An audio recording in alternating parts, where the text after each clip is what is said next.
This is Gary Atensi with CNTV, and we're here in Lakewood, Colorado. I'm here with Derek, who's the owner of Underwater Fantasies. And Derek, basically, it's a five-star scuba center. You've been providing great underwater fantasies for a lot of people out there. Tell me, first of all, why do people get involved in diving? Well, I think, especially here in Colorado, what we have is a very outdoorsy type of people. They like to be outdoors doing different things. And in the wintertime, if they want to take a vacation, they want to go somewhere warm.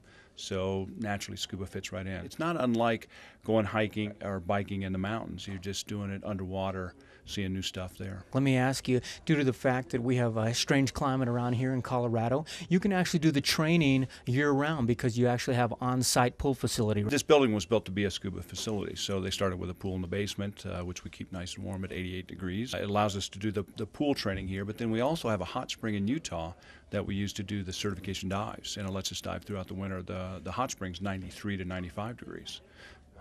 Tell me a little bit about the facility, the pool downstairs. How many people can you actually get in there as far as training and that type of thing comfortably? Comfortably, yes. If we're doing a fraternity prank, we can get a couple hundred. But for the training, we max it out at 6 students per instructor. Nice. And you also have a small training room. What do you guys use that for? To get scuba certified, there's 2 steps. The first step is classroom and pool. So we spend a little time in the classroom, go over the theory, and then we go down to the pool and actually do the hands-on practice of the scuba skills. What is the difference between the snorkeling versus the scuba? A lot of people that come to us start out snorkeling. They're on a vacation, they get tired of getting out on the beach, so they grab the mask and snorkel and go out and float around and see the pretty fish, see the coral, and then realize, it'd be nice if I could go take a closer look and not have to hold my breath to do that. So in my opinion, scuba, once you learn the basic scuba skills that we teach you in the pool, it's easier than snorkeling because you have air with you all the time. You're down swimming around, breathing, and you don't have to hold your breath, dive down, and try and take a quick look at something. Now, does a person have to be certified when they go scuba diving? If you want to go scuba diving, you kind of go on your own with your buddy and enjoy yourself, yes. If you want to do a scuba experience and have an instructor kind of hold you by the hand and take you, you can do that as well. And that's a lot of people will start out that way as what's called a Discover Scuba Diving program, where the instructor is responsible for anything that might happen, take care of the overall dive, and you're just there to see if you like swimming around looking at the fish. But when you get certified, now we teach you how to take care of yourself and be responsible and how to handle anything that might come up in the way of little minor things. So you're a little more self-sufficient at that point. Sure. So your first class, which is Discover Scuba, would that be the first step into getting certified? It is for some people not necessarily, because the Discover Scuba is designed to give people an opportunity to try it in the pool to see if they like it. If they know they like the water and they want to go scuba diving, a lot of people skip that step and jump right into the class. We get it about half and half, yeah. You got it. Let me ask you, if somebody's been scuba diving years ago and they maybe need a review, is that a possibility? Yeah, we do a scuba review about every other week or so. It's a 3-hour program, a little bit of time in the classroom to refresh the theory part of things, and then down in the pool for a couple hours practicing the scuba skills. Well, tell me about some of this gear you've got here, and why is it important they actually get it here? Well, first of all, scuba obviously is a gear-intensive sport. You can't do it without the gear. What you want to do is have a facility like ours. You can go, you can talk to professionals that can help you fit the gear, explain the differences, and size it up and take care of you in that way. But then also, you have a place to come back to if there's an issue with a fit on the mask. We can take care of it, swap it out for something else. What makes us successful, we make sure and take care of our customers' needs. So when they go on vacation, they have a good time. They go on vacation, have a good time, they'll bring us friends, they'll keep coming back. If they have a problem with fit or things weren't explained well to them or whatever, then they're not going to be coming back to it. That's what keeps us in business, providing good customer service so that when someone goes on a vacation and takes our advice on equipment, they know they're going to have a good time and this stuff's going to work well for them. So. Speaking of vacation, you guys actually even assist them right there as well as far as some group planning, individual. Tell me about that. Well, one of the things that keeps divers interested is going somewhere new and diving.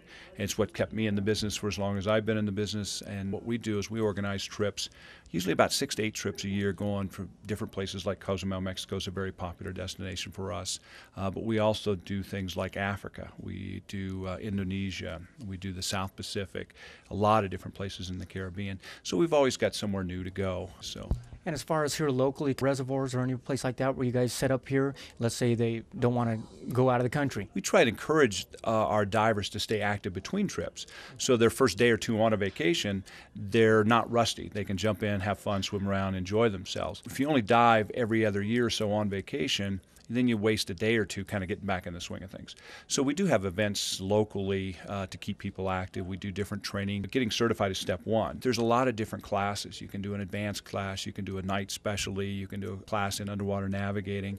All of those things you can do here with us at the local reservoirs. Summertime, the hot spring in the wintertime that we go to. There's a netter spring in New Mexico that we dive at. So year-round, we're diving with classes, and there's a lot of different classes people can take to keep themselves active in the sport so that they don't get rusty on their scuba skills, but also so that they can learn some new skills before their next trip.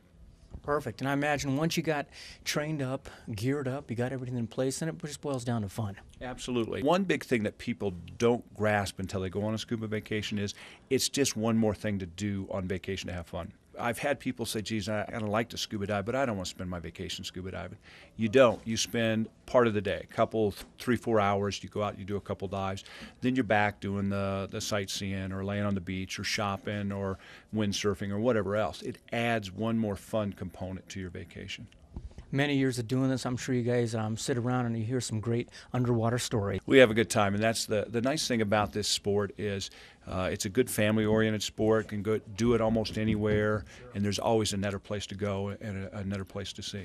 Well, folks, you heard it all right there. Basically, it's Underwater Fantasies. It's very easy to get to here in Lakewood. You can see the website on the bottom of the screen right there. There's a phone number at the bottom of the screen.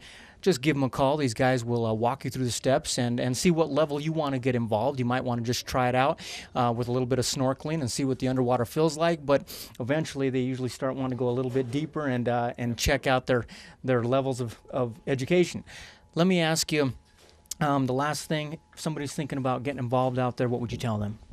Well, I think if you're not sure, come try the Discover Scuba. And if you are sure, we're here 7 days a week. We got the pool. We're ready to take care of you. You got it. This is Gary Atensi with CNTV. And if you don't know, now you know.